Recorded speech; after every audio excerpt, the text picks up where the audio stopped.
Hey guys, welcome back. So in this lesson, we are going to bring all the projects from the backend. We'll loop through them. Okay, we'll display the image for the project and the title on this page. So we've got, so that we have sort of a nice section displaying all the images and with the titles. And then we will link each project to its own individual single page. So when you click on that project, it will take you to its page and you'll see all the information about that project. Okay. So I think it would be a good idea that we do it the traditional way, where we look for the post, we loop over, and then we display the information. And then we will see how we can sort of extract that information out from the view, and we will see the separation of concerns in play, right? Okay, so let's go ahead, and what I have done behind the scene, that I disabled the widgets. So it was just basically taking the page here, and I was a bit lazy. I didn't want to kind of style the page while having the widgets there as well. Okay, so first of all, let's go to our webpack.mix.js. In order to have the live reload working, where whatever change that we make to the project, we can instantly see that in our browser, we will basically specify browser sync, right? And then you will give it the URL. So in my case, I've called it, let's have a look. So that's the URL for me. So I'm going to paste that in and reindent the code, and that should be it. Now, if I were to run yarn run watch, let's see what happens. So Laravel Mix, can you see that? Laravel Mix is intelligent enough to understand that, look, you've specified the browser sync, but I don't have that dependency installed. No worries, I'll go ahead and install it for you. That's nice, right? Great. So now that that's done, we can run it again, and this time we should be able to see the website loaded in our browser. Great. Fantastic. Okay, so if I were to go to the projects page, should be able to see, yeah, that's what I expected. Nice. So we've got now our live reload happening. Assets are getting all optimized, and we can go ahead and just concentrate on our projects page. So I'll just go there. That's not the one. It's actually, yep, that's the one. Great. Okay. I'm just going to bring this code in then. Right, much easier. But we don't have just a normal post, right? If you remember, it's a custom post type. Okay, so because we are in Blade template, we can go ahead and have opening and closing tags of PHP like that. Okay, let's provide some arguments. So what we will say, that we need post per page. Right, so posts per page, and we want all of them. So here you can specify how many posts you want per page, right? If you don't specify, the default in your WordPress settings will kick in. And obviously the offset you can specify, but I'll say 0. Okay. And then we will order by, and let's say we will say date. Okay. Should be descending. I mean, this is, just traditional WordPress, right? Nothing new. And the post type would be that's where we will specify projects. Great. Okay. So if I were to go ahead now, and if I were to say dd, in fact here, and I would say args, that's going to throw an error because it's an array, and I'll just comment that out, and there we go. So it's all good to go. Okay, so once that's done, that means I can quickly go ahead and I can say the query, right, new, and we will give it the backslash so that it knows it's a global WP query that we are asking for, and we will say args. Okay, great. Now I can just go ahead and uncomment that, put the query have posts the query the post, and once the end while finishes, obviously what I need to do is I need to ask for it to reset the query for us, right? So the query can go back to where we manipulated, so that it can go back to that position. Okay. And here I'll just say WP reset post data. Great. Now if I were to say hello, we should get about 6 hellos. 1, 2, 3, 4, 5, 6. Great stuff.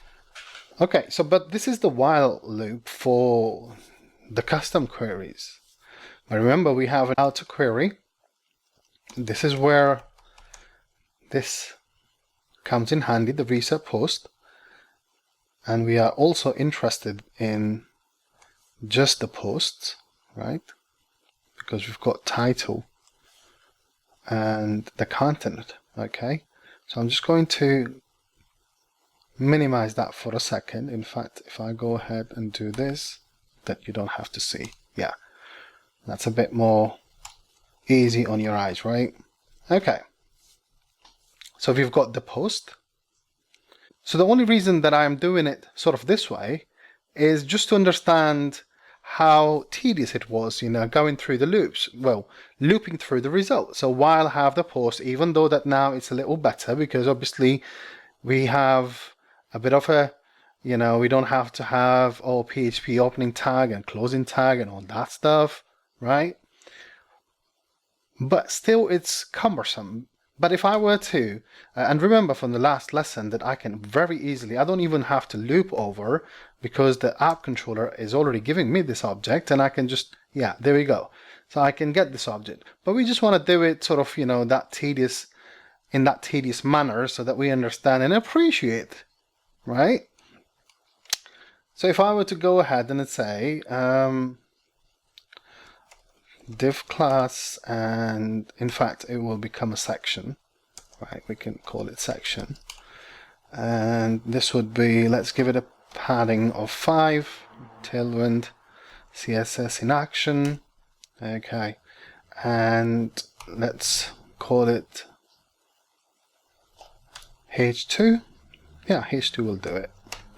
And then h2 we can say post, and it will be the title, or in fact I can go ahead and say the title, right?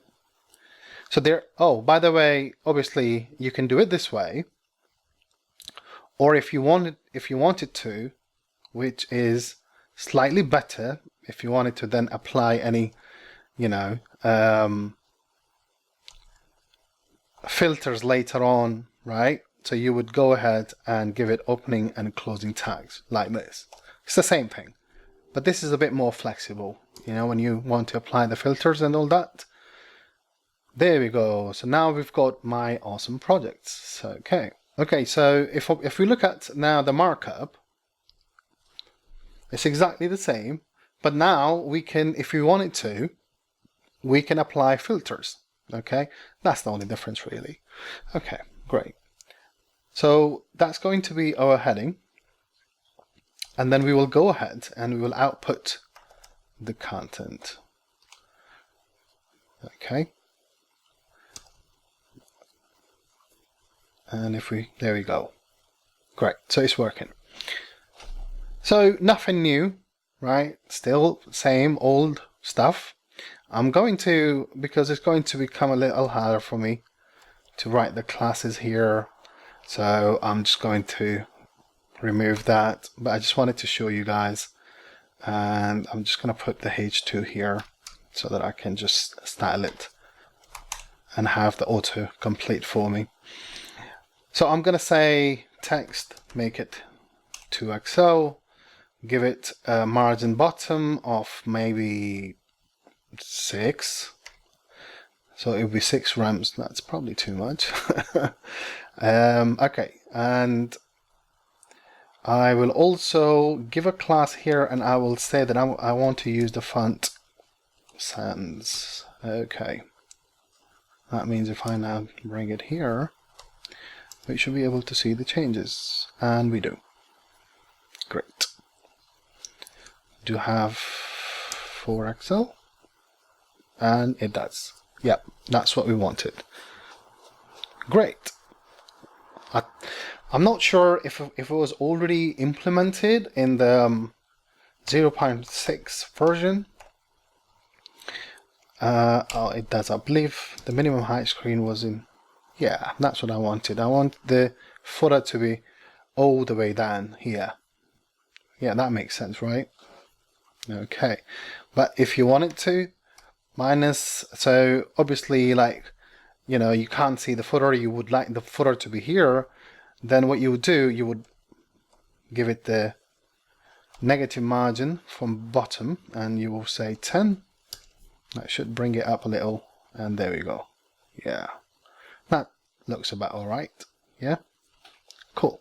Okay, and here I will also say leading normal, and I will say that text normal. Do we have anything like that? Or let's see. Yeah, that looks all right, right? Great design so far. I must say that Tailwind just makes it so much easier to work with CSS. You don't even have to touch the CSS. That's the beauty of it, right? And we also have, if you look at your Webpack, by the way, you've got Purge CSS. So yes, in WordPress, it might be a little, yeah, it might cause some issues because, you know, when you have dynamic styles coming in, it could get rid of that. But Purge CSS, if you run it correctly, it will, you know, get rid of all the unused CSS, and that's the beauty. So that will now come right to the end. Well, I mean, we can put it here. That's not a problem. But no, the outer loop, sorry. Yeah. See, this is the problem. PHP Storm is a little better, but if you had been in some other editor, that would have been a problem. If you didn't have the right indentation, you would have been looking for like outer loop and the inner loop, and yeah, you would create a partial and then get the template, and yeah, beauty, right? Great. Okay, so let's see if this is worth it, you know. I could have easily taken the project out, but I decided to go the hard way first. So now we have this. So this is what we're going to do now. Now we've got the query. Okay. So now let's start doing the inner loop. Okay. So while we have this custom post types, here's what I will do. I need to somehow get the image first, right? So let's do the opening and closing tags. Get the image. So I believe it's called get field project image, and it accepts the ID. So you could do like this. that you can pass in project and the ID, but I believe you can also do like this, right? And that should work. Okay, so if I were to go ahead and do dd image, with any luck that shouldn't throw any problem, and it doesn't. Great. Okay, so this is what is being output, right, when we output the image. Let's have a look. So there is a lot of data about the image object. Okay, these are different sizes, right? So you've got basically, if you want to just output the image, you can go ahead and say image URL, and that would basically output the image for you, right? So here is the image URL. But remember, we put, for the SEO purposes, right? We're trying to be good developers, aren't we? And we need to be SEO friendly as well. So here is what we're going to do. We are going to properly go ahead and we will, in fact, if you were to remove this because you are inside the loop, I believe ACF is, yeah, intelligent enough that it knows that it can get the ID from the loop, from the post here that we had set here. Okay, so let's go ahead and quickly get our variables. Okay, so we will get our vars, so the variables, right? We will say, and obviously you can also have a check that if it exists, but it's fine. I mean, that's just a bit of a housekeeping you guys will have to do yourself. So I'll go ahead and I'll say that URL is basically the image URL. Okay, any title that it might have, that would come up, that would come as image title, right? And then if there is any alt text, which is important, we'll go ahead and get the alt text. Okay, and if there is any caption, then just get the caption for me. Okay, great. So we've got all the vars set up for us. Now, I believe you have images which comes back, if it is an object, right? Because we specified that the ACF field we specified, it was the object. So you've got, I believe, thumbnail, medium, large. So what we are going to do, we are going to get the medium image out. Okay, I believe large would be probably too big. Yeah, so let's go ahead and let's do this. Size is equal to, give me anything to do with medium, right? So that would be the array. Sorry, not the array. That's the key that we want. Anything to do with medium, right? We will just extract it. Okay. So let's call this, what should we call it? Thumb? Yeah, that's fine. Okay. So we will say that image, and go ahead and look in the sizes array and get me the size that we've specified. Okay, the width would be, so if you look at the width and the height, that's how, so if I'm looking for the size medium, that means I should be looking for medium hyphen width and medium hyphen height, right? So it would be something like sizes, and remember, everything is within the sizes array, right? So sizes, and then it will be the size, so the size in here will be medium, and then we need to, we know that we will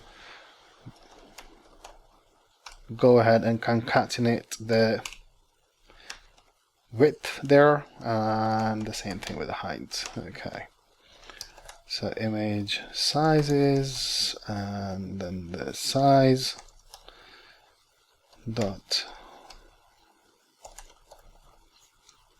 height. Great, so now we've got these all variables set up. Okay, What we could do now, so let's think about it, right? Here is what we're going to do. We're going to display a row of 3 images. Okay, sounds like a perfect candidate for flex. Okay, so we will give it a flex. In fact, if we were to do the flex, then it's going to flex everything. That's not, I mean, all the images. That's not what we want. So we will specify the flex out here, and this closing tag will come here. Oops. So this is div, and we will specify a div here. Okay, great. And now we can say, so we want the width of 1/3. So that's like sort of, 33%, 33%, and 33.33, and yeah, it will do all the maths for you. Don't worry about it. Okay, so now that we have that, let's just display the image itself, right? So because remember, we've got the thumb here. So I will say thumb, and alt will become alt, right, from here. And title could become the title. Let's see if we are getting somewhere, and we are. That's great stuff. Okay, so we've got now project images, but obviously, we need to find a way where we can break these things, right? So I believe we need to bring that flex back, wrap it around 3 items, and then if it is more than 3 items, then create another sort of, a wrapper div. One of them things that we used to do in so many different ways, right? Let's just initialize a variable here, and we will call it count, and we will make it 0, and here we will just increment it by 1.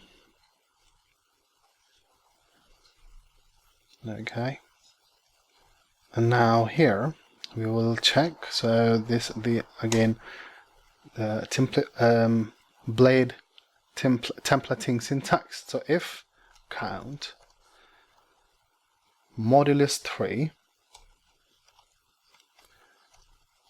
is equal to 0, well, in that case, just apply a div closing tag. Once you do that, then just start another flex.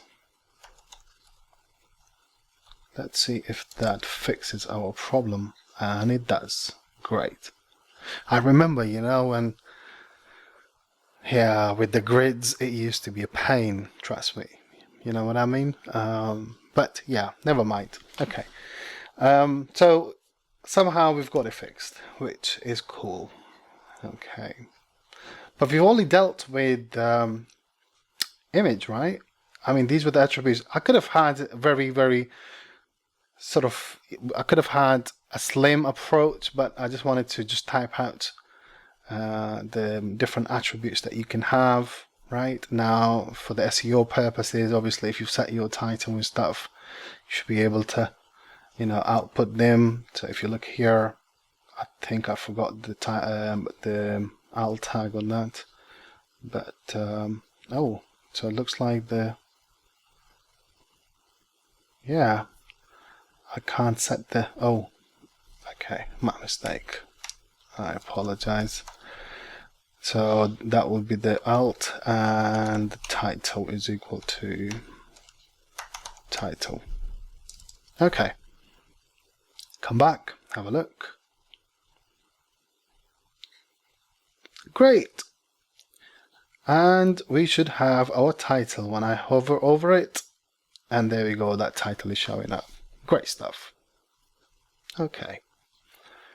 Here, what I will say that give me a margin on the y-axis, probably about 5.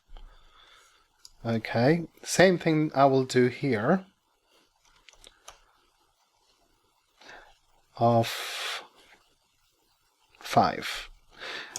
Well, I mean, yeah, it's okay here, but if you, I mean, the first row is already having, you know, the 5 rems there, 5 rems there, then you would really specify the bottom here. So there is no need for doing that, but you could rather just do, yeah, 5, something like this. And maybe here, what we could do, that we can say, you know, from the top, make it 10, from the bottom, make it 5. I believe that would be better. There we go. So, we are now displaying our images. Let's get some titles as well, right? So if I say title is equal to get me the title. Oh, I think we called it name, right? Let's have a look. And yeah, name. So the name of the company. And let's do some CSS. Okay, so if I were to say this will be the relative, right? And that's the image, then let's do P and make it position absolute. Bottom would be 0, or is it bottom?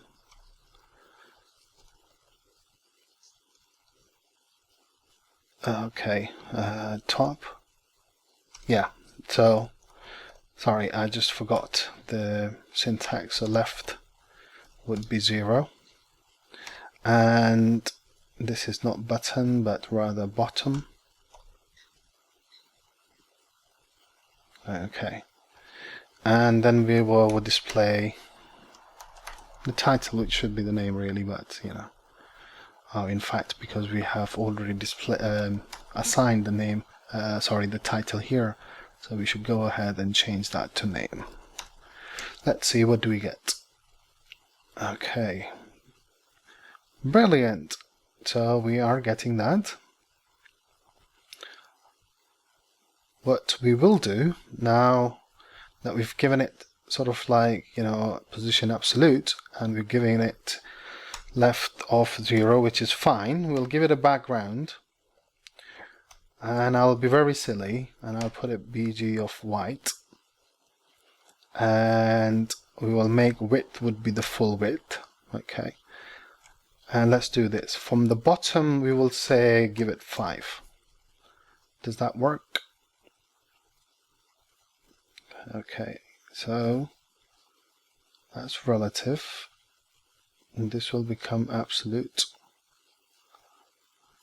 Okay, you know what, I'm not going to be stuck too much doing the CSS, but what I could do is I can rather just make it so that, you know, we have some spacing going on correctly. So if I were to remove this, let's see what happens. Yeah, that's okay. I can live with that. So anyway, I'll come here, and I think I'm gonna have to now make it about 10 so that we have a bit of a spacing going on. And same here. So I'll come here and I'll say give me the 10 margin. Sorry, it would be 10 rems. Yeah, that looks about all right. Now we need to get a permalink so that when we click on it, it takes it to its individual page. Okay, so let's do that in the next lesson. Okay, and then we will do a lesson afterwards where obviously we will get rid of all this PHP stuff going on and you don't really know what's going on. You know, this is where I used to hate WordPress development. Okay, so we will see how we can clean it all up. Okay, so I'll see you guys in the next lesson.